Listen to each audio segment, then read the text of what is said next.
ভাইয়া আমার, আখেরাত তো অনেকগুলো ঘাটি। এক নম্বরে হচ্ছে জান কবজ হওয়া, মৃত্যু, এরপরে কবর, এরপরে হাসরের মাঠ, এরপরে মিজান, এরপরে ফুলসিরাত, এরপরে জান্নাত জাহান্নাম, এবং এক একটা হাজার হাজার বছরের লম্বা ঘাটি।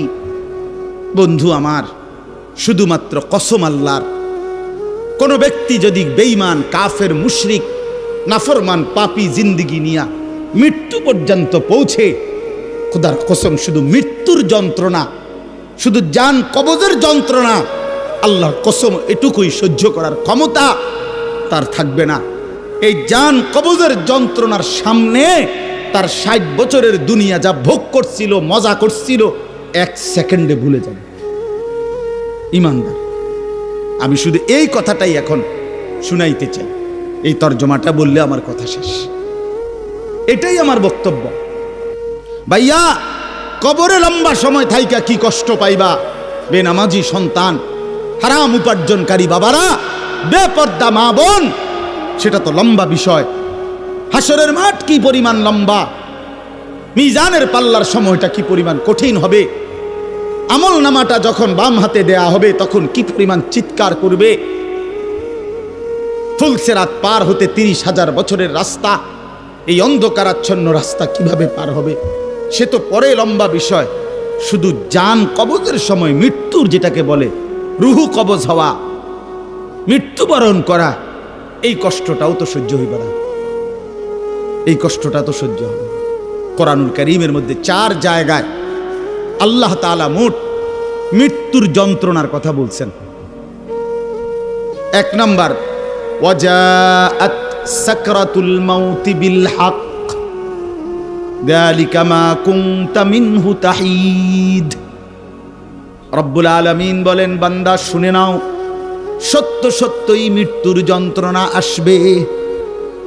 সাকরাতুল মাউত বলে এটাকে।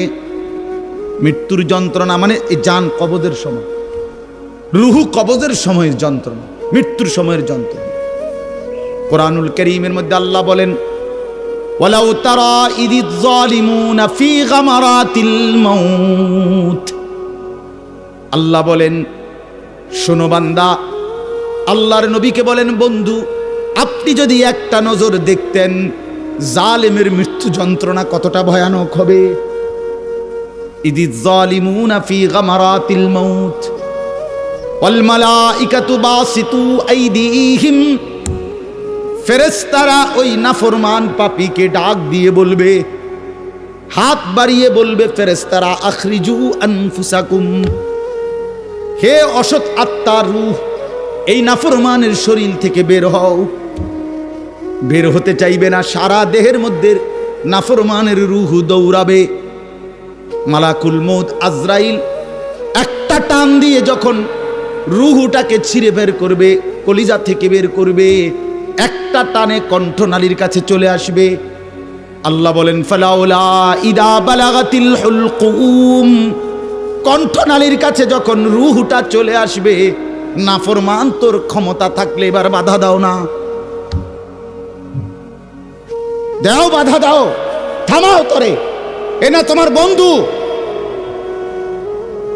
এ না তোমার বাপ, থামাও এরে, এ তো মরে যাচ্ছে, তারে ধরে রাখো, ধরে রাখো। পারা যাবে তো? কথা বলেন না কেন? আল ইয়াউমা তুজজাউনা আযাবাল হুন। আল্লাহর ফেরেশতারা জান কবজের মুহূর্তে, খোদার কসম আল্লাহ বলছে, জান কবজের সময় বলবে, মনে রাখিস না ফরমান, আজকে তোরে কবরে নিয়া চূড়ান্ত তোরে আযাব, শাস্তি ভোগ করাবো। তুই বুঝবি পীড়া কারে কয়। মাস্তানি, মাতবরি, সুদের টাকা, ঘুষের টাকা, বাটপারি, চিটারি, অহংকার, দম্ভ, তুই আয়, আয় না ফরমান, তোর এখন দেখাবো। আল ইয়াউমা তুজজাউন, আজকে দেখাবো। আযাবাল হুন, লাঞ্ছনা কর আযাব। আও, কবরের প্রথম ঘন্টা, কবরের প্রথম ঘন্টাতেই তুমি বুঝবা আখিরাত কত কঠিন। রাসূলুল্লাহ সাল্লাল্লাহু আলাইহি ওয়াসাল্লাম বলেন, কবরে যেই নাফরমান প্রশ্নের জবাব দিতে পারবে না, 3টি প্রশ্নের, তো আল্লাহ তাআলা বলবেন কাযাবা আবদি, ফেরেশতা আমার এই নাফরমান বান্দা মিথ্যা বলেছে। ফাআফরিশুহু মিনান নার ওয়ালবাসুহু মিনান নার, আমার নাফরমান বান্দার কবরে জাহান্নামের বিছানা বিছায় দাও, ওরে জাহান্নামের পোশাক দিয়ে আবৃত করে দাও। ওয়াফতাহু লাহু বাবান ইলান নার, জাহান্নাম বরাবর তার কবর থেকে দরজা খুলে দাও, কবর খুলে দাও। ওফো, আল্লাহর নবী সাল্লাল্লাহু আলাইহি ওয়াসাল্লাম বলেন তখন কবর তারে, ফেরেশতা যখন তাকে রাইখা যাবে, কবর তারে ডান দিকের মাটি বাম দিকে একটা চাপ দিবে, বাম দিকের মাটি ডান দিকে চাপ দিবে। আল্লাহর কসম, নবী বলছে হাত্তা তাখতালিফা আদলাউহু, ডান পাশের হাড্ডি এবং এই পাজরের হাড্ডিগুলো করকর করে ভাঙ্গা বাম দিকে চলে যাবে, বাম দিকের গুলো ডান দিকে চলে যাবে। ভাইয়া আমার, তুমি তোমার উপরে রহম করো।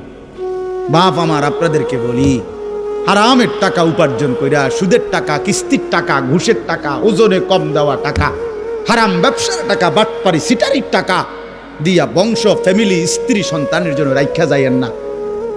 ওরা আমনেরে বরবাদ করবে, আপনি নিজেও বরবাদ হইলেন, ওরারও বরবাদ করবেন। শুধু শুধু শুধু শুধু আপনি মূল্য পৃথিবীতে কামাই রোজগারই থাকবে, আর পৃথিবীতে যেত রোজগার থাকবে আপনার ফুতেই কামাই করতে পারবো। আপনি হালাল ভাবে যে দূর পারেন করে দিয়েছে, বাকিটা আপনার ফুতে করবে। না পড়লে মরে যাবে, অসুবিধা কি? না খাইয়া যদি কেউ মরে যায়, তাহলে মৃত্যুবরণ করা তো বেজ্জুতি, ঠিক না? কথা বলেন না কেন? না না, বলেন বলেন। কেউ মরে যাওয়া এটা কি শরমের কথা নাকি? ভাই বলো, ছেলে বলো। আরে ছি ছি ছি ছি, ওটা মরে গেল, কেমন শরমের কথা এটা? এমন এটার কথা হইলো কোনো? তো তো মরলে কিছে? মনে করেন না খাইয়া মরেই গেছে, তো মরলে কিছে? মরণ কি শরমের কথা? তো বাপ দাদা 14 গোষ্ঠী মরছে, তো আমি মরলে সুবিধা কি?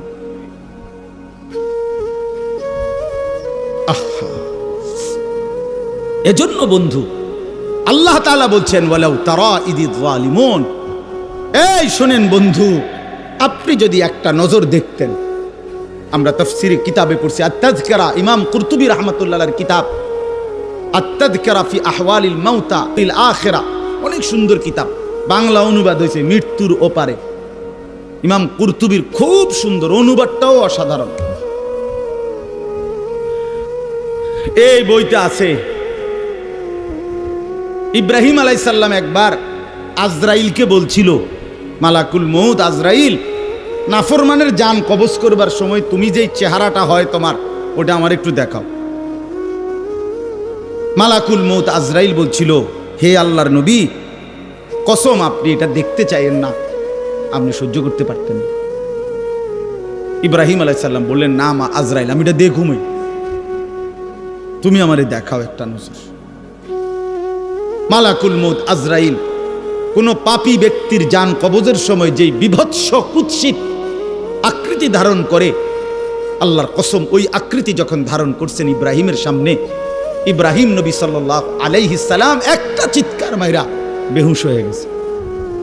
লম্বা সময় পরে যখন হুঁশ আসছে, তো আমি নিজে পড়ছি কিতাবে, আরবি কিতাবে, ইব্রাহিম আলাইহিস সালাম আল্লাহকে বলছে, আয় আল্লাহ, আপনার জাতের কসম মাওলা, কোন নাফরমান পাপী তার কবরের আযাব, আখিরাতের আযাব, জাহান্নামের আযাব কিছুই লাগবে না, শুধু মালাকুল মউত আজরাইলের এই বিভৎস দৃশ্য যদি সে একবার দেখে, তো তার 60 বছরের নাফরমানির শাস্তির জন্য এটাই যথেষ্ট।